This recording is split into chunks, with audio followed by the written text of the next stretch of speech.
Idukki lower Periyar വൈദ്യുതി നിലയത്തിൽ വീണ്ടും മണ്ണിടിച്ചിലുണ്ടായെന്ന വാർത്ത കൂടി വരുന്നുണ്ട്. പാറക്കല്ലുകൾ വീണ് 2 ഫീഡറുകൾ തകർന്നു. തല നാരിഴയ്ക്കാണ് തൊഴിലാളികൾ രക്ഷപ്പെട്ടത്. രാഹുൽ വിജയൻ ചേരുന്നു ഇടുക്കിയിൽ നിന്ന്.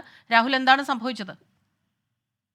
ലോവർ പെരിയാറിലെ വൈദ്യുതി നിലയത്തിലാണ് മണ്ണിടിച്ചിലുണ്ടായത്. ഇന്നലെ രാത്രിയാണ് മണ്ണിടിച്ചിലുണ്ടായത്. വലിയ വലിയ പാറക്കല്ലുകൾ ഈ ഫീഡറിന് മുകളിലേക്ക് വീഴുകയായിരുന്നു എന്നുള്ളതാണ് മനസ്സിലാക്കാൻ കഴിയുന്നത്. 2 ഫീഡറുകൾ തകർന്നതായാണ് വിവരം. കഴിഞ്ഞ ദിവസം സമാനമായ രീതിയിൽ 2 ഫീഡറുകൾക്ക് മുകളിലേക്ക് മണ്ണിടിഞ്ഞ് വീണ് വൈദ്യുതി തടസ്സപ്പെട്ടിരുന്നു. അന്ന് ഇടുക്കിയിലേക്കും ബ്രഹ്മപുരത്തേക്കുമുള്ള വൈദ്യുതി ഫീഡറുകളിലാണ് മണ്ണിടിഞ്ഞ് വലിയ നഷ്ടമുണ്ടായത്. ഇത്തവണ ഇന്ന് മണ്ണിടിഞ്ഞ് വീണിരിക്കുന്ന എങ്ങോട്ടേക്കാണ്, ഏത് ഫീഡറുകളിലേക്കാണ് എന്നുള്ള വിവരം പുറത്തു വന്നിട്ടില്ല. പക്ഷേ കഴിഞ്ഞ 2 ദിവസങ്ങളിലായി 1.5 കോടിയിലേറെ രൂപയുടെ നാശനഷ്ടം KSEBിക്ക് ഉണ്ടായിട്ടുണ്ട് ഈ ലോവർ പെരിയാർ വൈദ്യുതി നിലയത്തിൽ മാത്രം എന്നുള്ളതും അറിയാൻ കഴിയുന്നുണ്ട്. എന്തായാലും തകരാറ് പരിഹരിക്കാനുള്ള ശ്രമം ഊർജിതമായി നടക്കുന്നുണ്ട്. ഇടുക്കിയിൽ പലയിടത്തും പക്ഷെ കറണ്ട് ഇല്ല.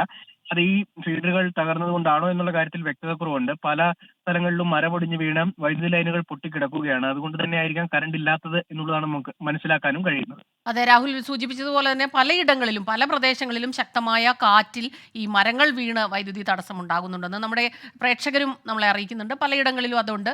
ഒപ്പം തന്നെ മറ്റൊരു കാര്യം കൂടി, ഇന്നലെ കല്ലാർകുട്ടി ഡാം ഉൾപ്പെടെ തുറന്നു വിടുന്നത് നമ്മൾ കണ്ടിരുന്നു. അപ്പോൾ ഈ ഡാമുകളുടെ ഒരു അവസ്ഥ അവിടെയെല്ലാം എങ്ങനെയാണ്? മഴയുണ്ടോ?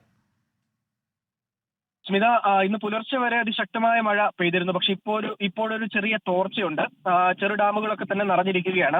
കല്ലാർകുട്ടി, പാമ്പള, അതുപോലെ തന്നെ നെടുങ്കണ്ടം കല്ലാർ ഡാം ഇവയെല്ലാം തുറന്നിരിക്കുകയാണ്. ഇന്നലെ കല്ലാർ ഡാം തുറന്നു വിട്ടതിന് പിന്നാലെ മുണ്ടിയിരുമയിൽ ചില വീടുകൾക്ക് സമീപം വരെ വെള്ളം ഉയർന്നു കയറിയിരുന്നു. അതുപോലെ തന്നെ പെരിയാറിലും അതുപോലെ മുതലപ്പുഴയാറിലും അതിശക്തമായ ഒഴുക്കുണ്ട്.